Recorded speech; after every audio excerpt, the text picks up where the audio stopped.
Chapter 1. Planning for Grace. Babe, if we don't get off this phone right now, I'm gonna get myself into a long, hard situation, even at the pulpit tonight. Really, Joey? Grace Williams spoke with the most refined, sensual voice in all of Simple City, Manchester, and which often sent rose petals spiraling down to butterflies inside Joey's stomach. Yes, really? He said softly and playfully. Joey Simpleman, you need to have your mind sanctified. Joey's grin widened. Grace said, Anyway, I'm going now to get ready. So, see you soon, Mr. Preacher Man. Or should I say, see you soon, Mr. Tough Guy. She then hung up at the start of one of her serendipitous giggles, which rarely came during phone calls like this one. Still grinning, Joey threw the mobile phone, a fat, Motorola flip model, which had an antenna stub, onto his bed. He didn't care about phone models and brands, as this was the early 2000s, which meant that he didn't know anything better. The same way some people didn't know they were poor until they lived among rich people. Joey remained standing at the window of his room, on the second floor of his parents' palatial mansion, moisturizing his hands with a sweet-scented lotion, and watching a black, high-ace minibus arriving at his gate. The bus remained chuckling for a while, then the engine died. And its tinted windows remained closed. Joey sighed heavily. The church leaders had sent for him this time. But he wasn't told who the driver would be. And the driver would have been given a specific time for pickup. So, no communication with Joey was necessary. Which was the leader's big mistake. Because the driver would have to wait a while, depending on Joey's timing, as he made plans for Grace.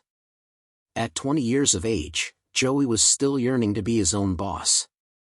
It had started at the age of 10, when he had often wanted to be left alone, to run away from home, to be free. Sure, he had privileges now, being the son of Byron and Cynthia Simpleman, an influential and affluent couple, residing in the only suburb of Simple City, but he had hardly had the right to be himself, or to pursue his own ambitions.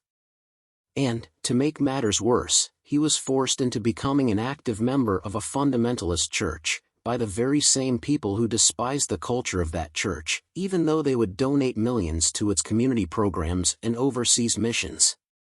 How ironic. So even though Joey was always ready for the world of success, he could not attain his goals on time, because he was too affixed to other people's schedules, orders, plans, and dictates. Enough was enough. Still, on one hand, no one had to tell Joey how to deport himself in church matters. In fact, this evening, he looked like a man who was ready to be an effective preacher, wearing black, Italian dress shoes, appropriate socks, black pants, black belt, bright blue shirt, matching tie, clean face, and well-groomed hair. His black, slim-fit jacket was sprawled on his king-size bed. Joey was selected to preach this Wednesday night's message of this year's second Youth Week of Revival, at his church, and he would not disappoint, in appearance or speech. On the other hand, he was going to church this evening, mainly to be closer to the love of his life, at least for a few hours, and to reassure her that he was serious about their relationship, by having public expressions of their love for each other, and to introduce her to the church elders, as well as the pastor, if the pastor would be there this evening. Joey liked having privacy in his love life, but disliked surreptitious affairs in his public life. Finishing fine-tuning his scent and body texture, and properly checking himself in a mirror, Joey took one long last look around the bedroom. It was shabby. Good thing no woman would be seeing his untidiness until marriage. Then Grace floated back into his mind. His mobile phone still hadn't rung since their last call. Which was a perfect silence, and a good sign that everything would be all right. And yet, if she should change her mind about being at his church this evening, he would understand. Joey knew that to be happily married, one must have had to be happily single, and not be ashamed to appear single to the public, not being a clingy chaser, like a simp, but more like meeting one's lover at an intersection on the road of destiny, then walking with one's lover to that place called marriage and family, through longevity, cruise through old age and finally rest in death. He bit his bottom lip. This reasoning should actually be in his sermon later. Joey picked up his Bible, a new international version, from the bedside table and sauntered out of his room. His wristwatch read 5:04 p.m. So far, Grace had not called back to cancel her visit. Which meant that it was almost time to see her again, which also meant that his gut was fluttering at the thought. Joey descended the spiral staircase contemplatively. Grace wasn't on the driver's schedule, so Joey would have to ask the driver to do him a spontaneous, but most important favor, and hope that the driver would be gracious, since, to Joey's disadvantage, he had purposely taken a longer time to leave the house, until he figured that Grace would have been ready and waiting. Which was a difficult assumption for any smart man to make. So, after drinking a glass of room-temperature water in the kitchen, Joey told the housekeeper, a short polite lady, goodbye and left in jubilant strides toward the front door. And his eyes swept a colossal painting, mounted high on one side of the front wall, depicting a happy groom, sporting an early 1990s mustache and hugging a beautiful, satisfied bride from behind. The Simpleman couple had been married for a decade at this point.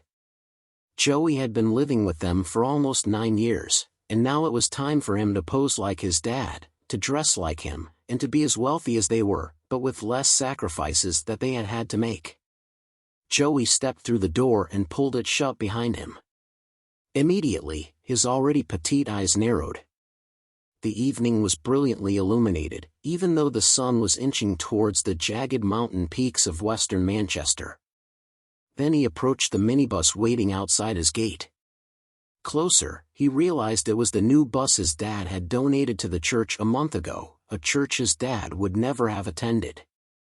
The words church bus and the name of the church were printed above its logo, on both sides, the front and the rear, in white, emboldened, all caps letters.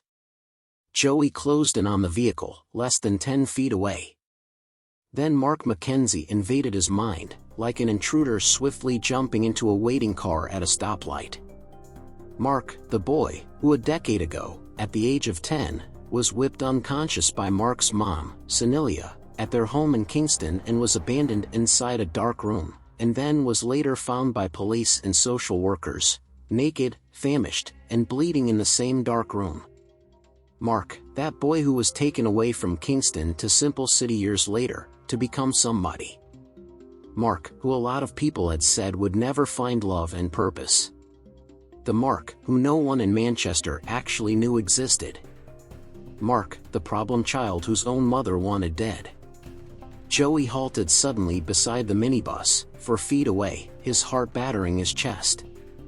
Mark was not only on his mind. Because as Joey was trying to see through the driver's tinted window, to identify who exactly was sent to pick him up and transport him to church, Mark McKenzie was staring back at him in the glass. And Mark still looked terrified.